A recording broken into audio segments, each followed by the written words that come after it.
the beginning of Defender of the Crown, you'll be selecting the character you wish to be.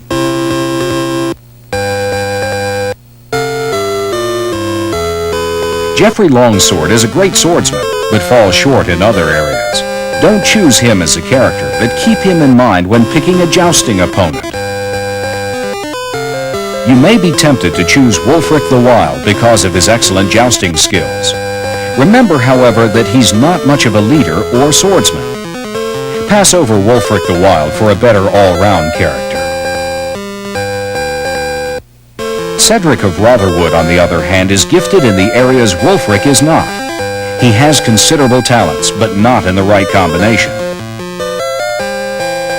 The man who can best lead you to the crown is Wilfred of Ivanhoe, who isn't strong in any one skill, but can probably handle any situation you encounter. Before beginning your quest for power, play a few practice rounds to develop your skills. When doing this, use a character strong in the area you're working on. For example, be Wulfric the Wild to improve your jousting.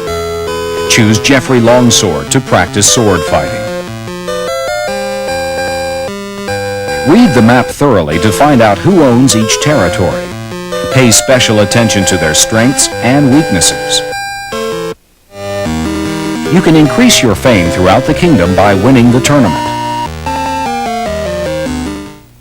Passing your turn will earn you extra money, but Normans may move against you. Make sure you plan ahead. It costs 5 gold pieces to call a tournament. If you can't afford this, the computer will let you know. It's important to make the best possible decisions. Before beginning a tournament, be sure you can afford to part with a piece of land if you lose. Don't leave yourself open to attack, and don't start challenging your friends for land. They may not be your friends much longer.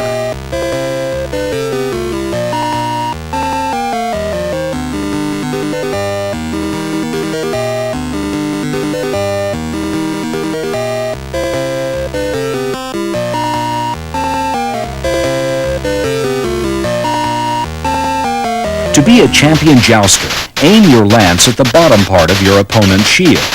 Don't worry about defending yourself, since there are no real defense techniques for this. When jousting, you want to hit your opponent, but not his horse. That mistake will cause you to be disgraced and barred from future tournaments.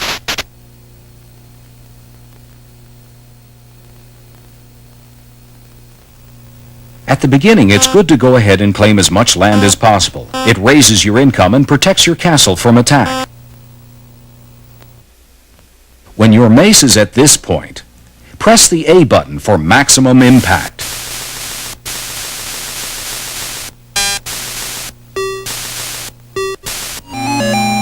If you're able to rescue the beautiful maiden Rosalind, you'll unite the two kingdoms.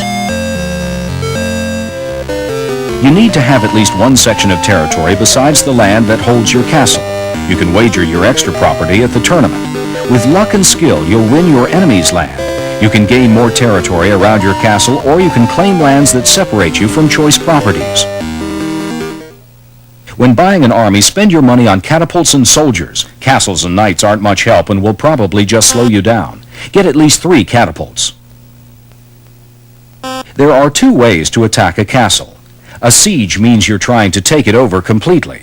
A raid means sending a soldier into the castle to steal its gold. Check the load ammunition screen before starting a siege. You may discover that no one's guarding the enemy fort. Fire off your ammunition, and the castle will be yours. Sometimes, for no apparent reason, the computer will plot against you. The results can be really awful.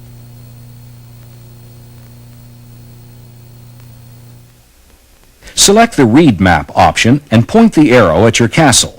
This will let you see your status screen and keep you informed about the money you've collected and what size army you've assembled. Before raiding a castle, stop by Sherwood Forest and ask Robin Hood to help you. He'll only agree to do it 3 times, but his help is valuable. Here's a quick guide to better sword fighting. Get close to your enemy, stab him once, and take a step back. Keep doing this and he'll get the point. Remember, you can find out who the worst swordsman is by reading the map.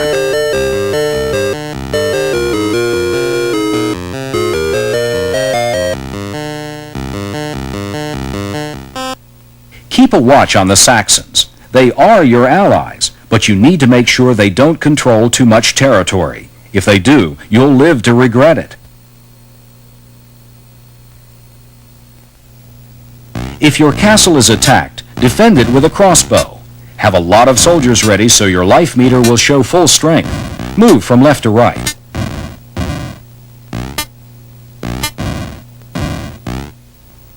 With Robin's help, you're ready to attack a castle. Begin your siege by catapulting boulders into the castle wall. Next, shoot some diseases into the castle. Finally, use Greek fire to finish the job.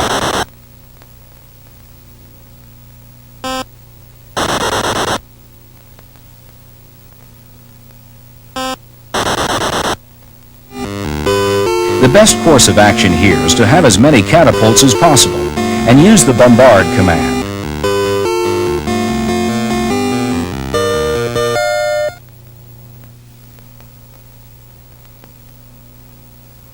Whenever you conquer a castle, hire more soldiers to protect it.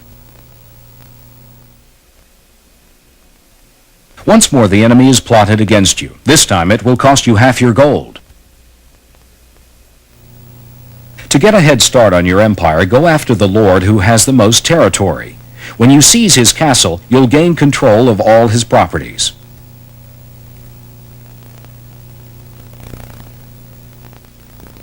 You need a healthy supply of soldiers in your castle and your army before you fight for your last castle. Catapults are important too.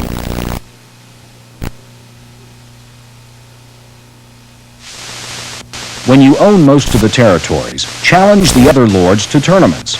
Beating them will give you even more land.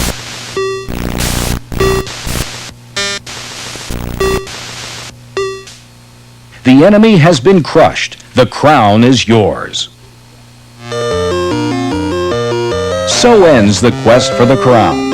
Follow these game tips and the kingdom will be yours.